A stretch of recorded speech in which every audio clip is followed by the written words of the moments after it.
नमस्कारम everyone. मेरे चैनल Shivanga the way of grace में आप सभी का स्वागत है। बहुत दिनों के बाद मैं ये वीडियो अपनी जो सीरीज है भारतीय सभ्यता को पुनर्जीवित करने वाली उसमें उसके अंदर मैं ये वीडियो बना रहा हूँ। इसी सीरीज के अंदर मैं ऑलरेडी वीडियोस बना चुका हूँ कि हम मंदिर क्यों जाते हैं। उसमें लगातार 5 या 6 वीडियोस, 4 या 5 वीडियो मैं बना चुका हूँ, बना दिए थे और वो सीरीज कंप्लीट हो गई है। तो अगर आप लोगों ने वो वीडियोस नहीं देखे तो प्लीज़ वहाँ जाकर उन वीडियोस को देखिए। और जो लोगों के दिमाग में डाउट है कि हम मंदिर क्यों जाते हैं, मंदिर जाने का सही तरीका क्या है, बहुत सारी चीज़ें आजकल के बच्चों के दिमाग में बहुत सारे सवाल आते हैं कि आप मंदिर जा क्यों रहे हो, क्या मंदिर जाना साइंटिफिक है या नहीं है। प्लीज़ वो वीडियोस देखिए और वहाँ पर मैंने हर एक चीज़ के बारे में बहुत अच्छे से बताया है। उसके बाद जो अगली सीरीज मैं वीडियो की बना रहा था, शिवलिंग क्या है। हमारे कल्चर, इंडियन कल्चर के ऊपर लोग बहुत सवाल उठाते हैं कि शिवलिंग जो है आदमी के गुप्तांग है आदमी का, जिसकी आप लोग पूजा करते हो। तो जिन लोगों के दिमाग में ऐसे डाउट्स हैं, उनके दिमाग में जो डाउट है उनको क्लियर करने के लिए मैं ये वीडियो सीरीज बना रहा हूँ। और बहुत सारी चीजें हमारे दिमाग में सवाल रहता है कि हाँ, और हम शिवलिंग पे दूध क्यों चढ़ा रहे हैं, बहुत सारी चीजें हैं। तो वो वाली चीजें मैं इसमें कवर करूंगा। दूध क्यों चढ़ाते हैं, शिवलिंग के ऊपर सांप क्यों बना रहता है, बहुत सारी चीजें। लेकिन शिवलिंग क्या है, शिवलिंग का आकार ऐसा क्यों है, उसके बारे में, शिवलिंग के आकार के बारे में ऑलरेडी मैं वीडियो बना चुका हूँ। आप वो वीडियो जरूर देखिएगा ये वीडियो देखने से पहले। ओके, तो चलते हैं। जो ये पहल है मेरी तरफ से भारतीय संस्कृति को पुनर्जीवित करने की, इसको पुनर्जीवित करने की ये पहल इसलिए है क्योंकि हमारा कल्चर धीरे धीरे हम लोग खुद ही खत्म कर रहे हैं। और इसलिए खत्म हो रहा है क्योंकि हमको उसके पीछे की साइंस नहीं मालूम है। तो आपके सामने कोई कहता है कि पत्थर में आप भगवान को मानते हो, तो आप उसके प्रभाव में आ जाते हो कि हाँ भाई, पत्थर में क्या भगवान होगा। और सबसे पहली बात भाई, भारत में कोई भगवान की बात होती नहीं थी। या फिर ऐसा बोलो कि भगवान हमारी ही क्रिएशन है कि हमने जैसा सोचा उसी प्रकार का भगवान हमने बना लिया। इसीलिए भारत के अंदर आपने सुना होगा 33 करोड़ देवी देवता है। ठीक है, या फिर आप ऐसा भी सुन सकते हो, उन 33 करोड़ की तो मैं बात नहीं करता, हर गांव की अलग कुल देवी हुआ करती थी। हर गांव की अलग कुल देवी हुआ करती थी। ऐसा क्यों? क्योंकि वहां के लोगों ने एक देवी की स्थापना करी जो वो उधर के लोगों की ही होगी। कुल देवी का कॉन्सेप्ट अलग है। इसके बारे में भी मैं वीडियो बनाऊंगा आने वाले समय में। तो इंडियन कल्चर पे, भारतीय सभ्यता पर बहुत ज्यादा चोट पहुंचाई गई है। और इसको पुनर्जीवित करने का समय आ चुका है, अथवा हम लोग सब खत्म हो जाएंगे।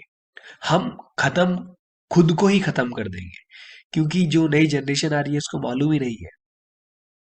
पुरानी जनरेशन आज से पहले जो थी, कम से कम वो भगवान मानकर तो चीजें चीजें कर लेती थी। पर आज की जनरेशन को क्या चाहिए, हर चीज के पीछे का कारण चाहिए। हालांकि उनको कोको कोला पीनी है, कोको कोला पी के उनका शरीर खराब हो रहा है, उनसे उन्हें कोई मतलब नहीं है। लेकिन मंदिर में जाके आप दूध वेस्ट कर रहे हो, या मंदिर में जाकर आप दूध क्यों चढ़ा रहे हो, ये ये सवाल आपसे जरूर पूछेंगे वो। कोका कोला क्यों पी रहे हो, इसका जवाब नहीं है। आजकल के मतलब आजकल इतने बेवकूफ बेवकूफ लोग मैंने देखे, सर्दियां चल रही हैं, आइसक्रीम खा रहे हैं, और उसके बाद उन्हें ऐसी बीमारी लगेगी जिसका इलाज होगा भी नहीं।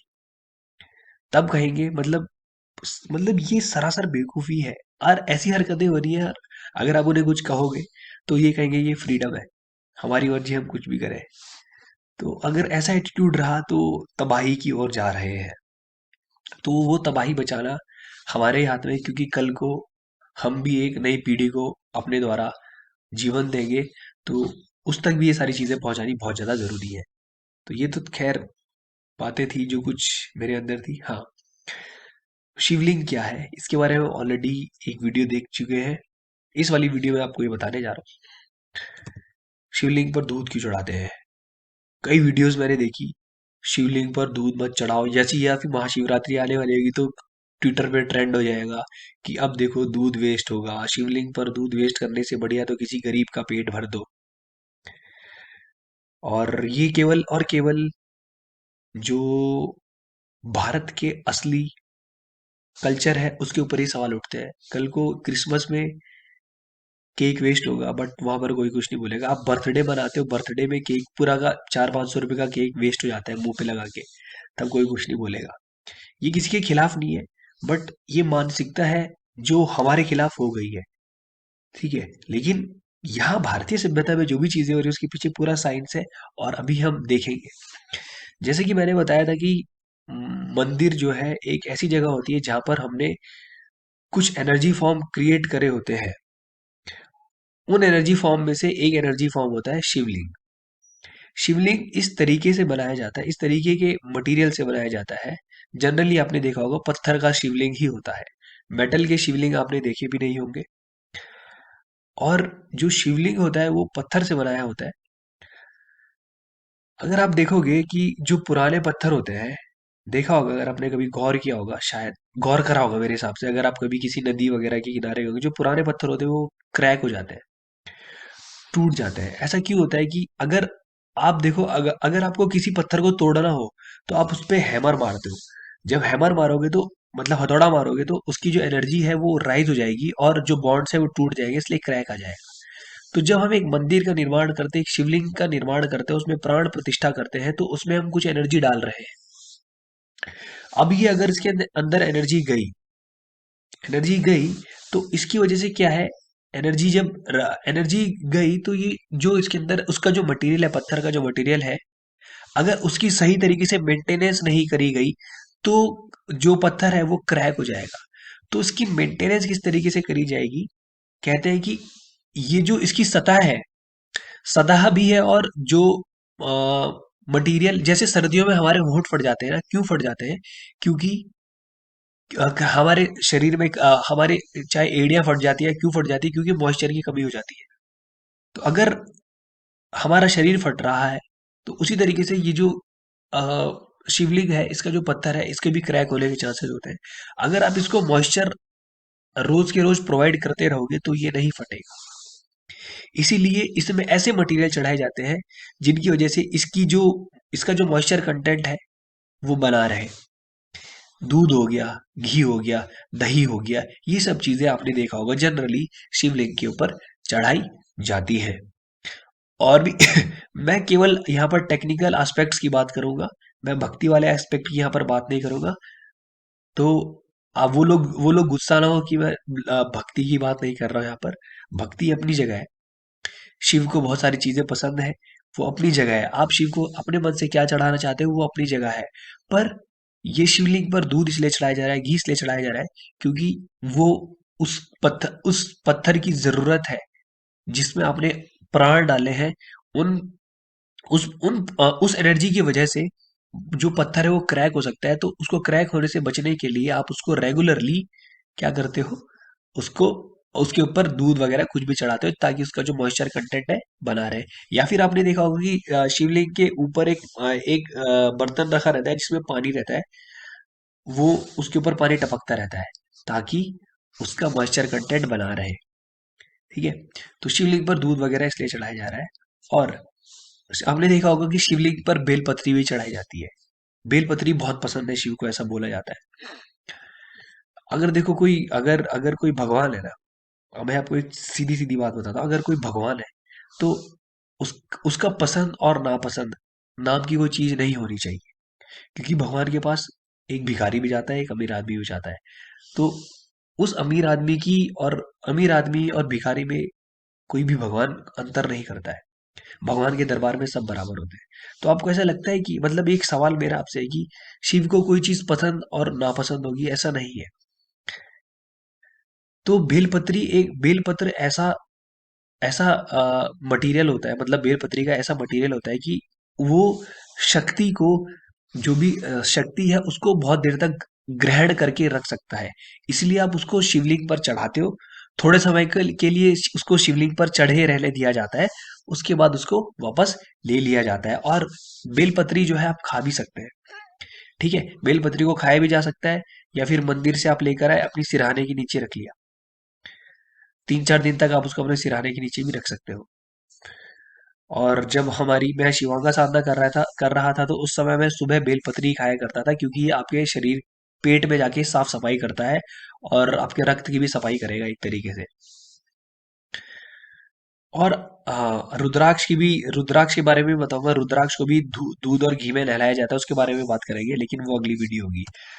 अब एक चीज और यहाँ पे और आपको बता देता हूँ कि आपने देखा होगा कि जो शिवलिंगम होते हैं उसके ऊपर ये नाग भी रहता है।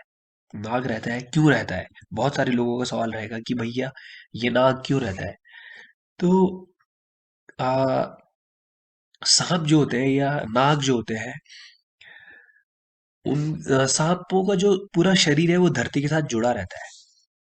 तो वो धरती में होने वाली हर एक छोटी से बड़ी चीज को समझ जाते हैं, महसूस कर लेते हैं। तो जो उनकी ग्रहणशीलता है वो बहुत ही ऊंचे स्तर की होती है। अगर मैंने ऐसा सुना था कि अगर आप यहाँ पर हो, भारत में हो, मतलब उत्तराखंड में हो, और मध्य प्रदेश में भूकंप आने वाला है, तो वो सांप 40 से 45 दिन पहले सांप को पता चल जाएगा कि वहां भूकंप आएगा। इस तरह की इसकी रिसेप्टिविटी होती है या ग्रहणशीलता होती है। तो जिस समय अ, शिव अपनी स्टेट्स में थे, जिन स्टेट्स में हो, तो सांप को पता चल जाता है कि कभी कभी आपने देखा होगा कि किसी शिवलिंग के ऊपर सांप बैठ जाता है आकर, क्योंकि वहां पर जो एनर्जीज है वो उस सांप ने भांप ली है कि यहाँ पर बहुत अच्छी एनर्जीज है, तो मैं वहां पर जाऊंगा। उसको मालूम है कि वो खिंचा हुआ चला गया वहां पर, क्योंकि उसके शरीर ने वो एनर्जीज को एब्जॉर्ब कर लिया या फिर वो एनर्जीज को उसने डिटेक्ट कर लिया।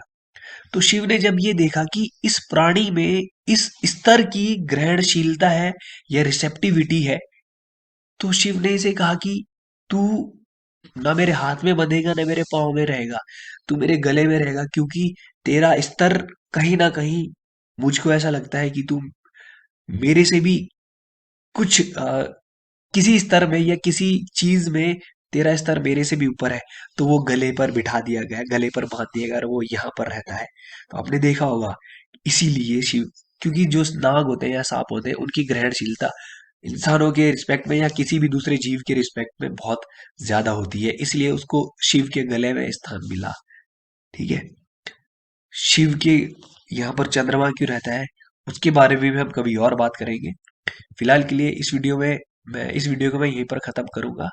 और ये भी जो भी चीजें मैं आपको बता रहा हूँ ये बहुत ही ज्यादा रिसर्च के बाद बता रहा हूँ।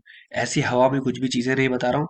ना मैं कोई यूट्यूब चैनल देखकर आपको ये चीजें बता रहा हूँ कि यूट्यूब पे मैं इंडियन मॉन्क वाला चैनल देखकर आ गया या चार पांच कोई और चैनल देखकर आ गया और आपको यहाँ पर आके बता रहा हूँ। ये बहुत लंबे समय से रिसर्च चल रही है और अब जाके जवाब मिल रहे हैं, तो मैं आप लोगों के सामने भी रख रहा हूँ। तो आ, आ, ये चीजें आप लोगों तक पहुंचाएं, बहुत ज़्यादा ज़रूरी है। इंडियन कल्चर को बचाना बहुत ज़्यादा ज़रूरी है, वरना दुनिया तबाही की ओर ही जा रही है। तो प्लीज़ प्लीज़, इसके हर एक इंडिया इंडिया में होने वाली हर एक चीज़ के पीछे साइंस थी। भारतवर्ष में, इंडिया नहीं, भारतवर्ष में होने वाली हर एक चीज़ के पीछे विज्ञान था। और ये विज्ञान आपको मुक्ति के द्वार तक लेकर जाएगा, क्योंकि जितना भी विज्ञान इस धरा पर है वो आपको मुक्ति की ओर लेकर ही जाएगा, जो भारत में जिस विज्ञान की बात होती थी। ठीक है। पहले आप वैसे भी, चलो मान लो कि आप पहले पैदल चलते थे, आपको पैदल चलने में दिक्कत होती थी। वैज्ञानिकों ने साइकिल का डेवलपमेंट किया तो आपको पैदल चलने से मुक्ति मिल गई, आप साइकिल पे सवार हो गए। इसी तरीके से जीवन मरण के चक्र को तोड़ने के लिए भी, जीवन मरण के चक्र को तोड़ने के लिए भी आपके पास एक टेक्नोलॉजी होनी चाहिए, एक विज्ञान होना चाहिए, ताकि आप मुक्ति को पा सको। तो भारत में होने वाली जितनी भी चीजें थी वो मुक्ति की ओर आपको ले जाती है। आप देखोगे कि जो भारत के अंदर रहने वाले लोग हैं वो विदेशों में रहने वाले लोगों से ज्यादा विकसित है, किसी ना किसी स्तर पर। भारत के लोग ही जाकर पूरी दुनिया में सबसे अच्छा काम करते हैं। क्यों? क्योंकि हमारा विकास जो है वो अलग स्तर पर हुआ है। ठीक है। तो ऐसी बहुत सारी वीडियोस आने वाली है। संस्कृत के बारे में मैं एक बहुत डिटेल्ड वीडियो बनाऊंगा, संस्कृत भाषा ऐसी ही क्यों है, और इसको भाषा, ये भाषा नहीं है, ये एक अलग तरीका का विज्ञान है। ठीक है। तो उसके बारे में बात करेंगे। फिलहाल शिवलिंग के बारे में एक और वीडियो बनाने वाला हूँ। ये वाला जो पार्ट है इसको क्या कहते हैं, इसको क्या कहते हैं, और जो नीचे वाला पार्ट है इसको क्या कहते हैं। तो मिलते हैं अगली वीडियो में, तब तक के लिए नमस्कार, धन्यवाद।